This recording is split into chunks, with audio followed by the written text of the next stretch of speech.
म त यहाँ घरदेखि निस्केर चाहिँ बुढी लात्ती पुऱ्याउनुको लागि होइन चर्च जाँदैछु। अनि बुढीहरूको चाहिँ अब उता पूर्वपट्टिदेखि तल के पो भन्छ त्यो नाम चाहिँ थाहा छैन होइन। त्यहाँनिर चाहिँ अब हाम्रो चर्चको सदस्यको चाहिँ त्यहाँनिर होइन मृत्यु भएको रहेछ। त्यो भएको कारणले चाहिँ हाम्रो चर्चको चाहिँ सबैजना त्यहाँ होइन उनीहरूको परिवारलाई चाहिँ होइन सान्त्वना दिनुको लागि चाहिँ अनि त्यहाँ चाहिँ गएर चाहिँ अब होइन सान्त्वना दिनु पऱ्यो नि त होइन। किनभने परिवार भनेको परिवार हो होइन। हामीदेखि क्रिस्चियन अब उयोहरूको मात्रै परिवारहरू चाहिँ सबै एकै हो भन्ने सम्झिन्छ नि त।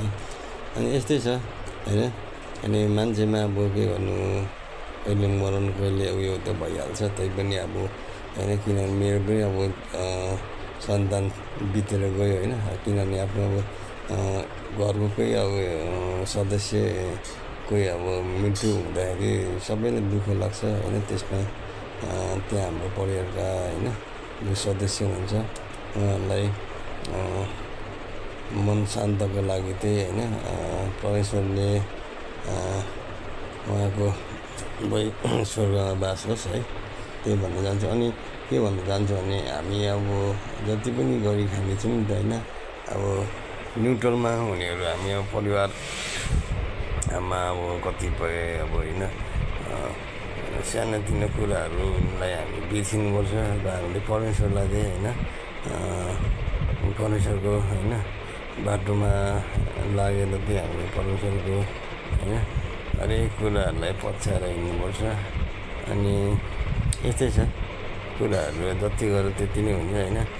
अनि के भन्नु चाहन्छु भने म चाहिँ अब हामी निम्न वर्गको मान्छेहरू चाहिँ होइन गरी खानुपर्छ होइन।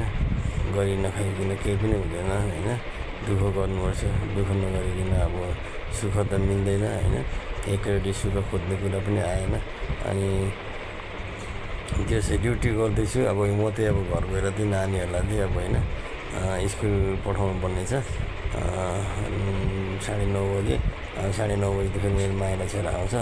माइला छोरा आएर चाहिँ फेरि उसलाई पनि अब नास्ता सास्ता खुवाएर फेरि यहाँ कान्छा छोरालाई 9:30 बजे समटाइम तपाईँको 10 बजीतिर चाहिँ फेरि स्कुल पुऱ्याउनुपर्छ। अनि अब बुढी उताको भएको कारणले चाहिँ अब मैले सबै यता अब जिम्मेवारी गर्नु पऱ्यो नि त।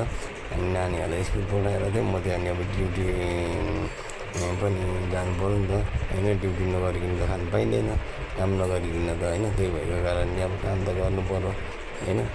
अनि त्यही भएर अब जाँदैछु। अब घर पुगेपछि नानीहरूलाई अब टिफिन खुवाएर होइन अब म चाहिँ अनि म पनि ड्युटी लाग्छु। अब यस्तै छ कुराहरू, जति कुरा गर्दै गयो।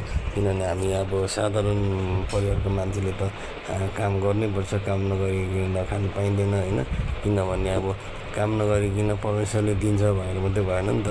जब काम गर्नु पर्यो हामीले, अनि काम गरेपछि पो त हामीलाई परमेश्वरले पनि त आशिष दिनुहुन्छ त होइन। काम नगरी त आशिष दिँदैन। किनभने काम गरेर हामीले कमाएको थोरै पैसा परमेश्वरको लागि पनि हामी दशंश चढायौँ भने परमेश्वरले हामीलाई प्रशस्त आशिष दिनुहुन्छ होइन। त्यही हो। अनि हामी विश्वासी भएर हरेकहरूको अब जीवनमा घटेको घटनाहरूलाई हामीले सान्त्वना दिनु पुग्नुपर्छ।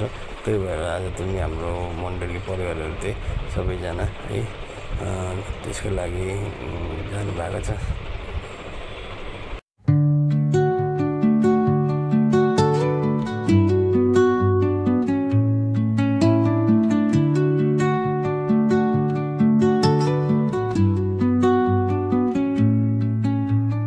Under the boughs where the shadows play, the wind hums songs at the break of day.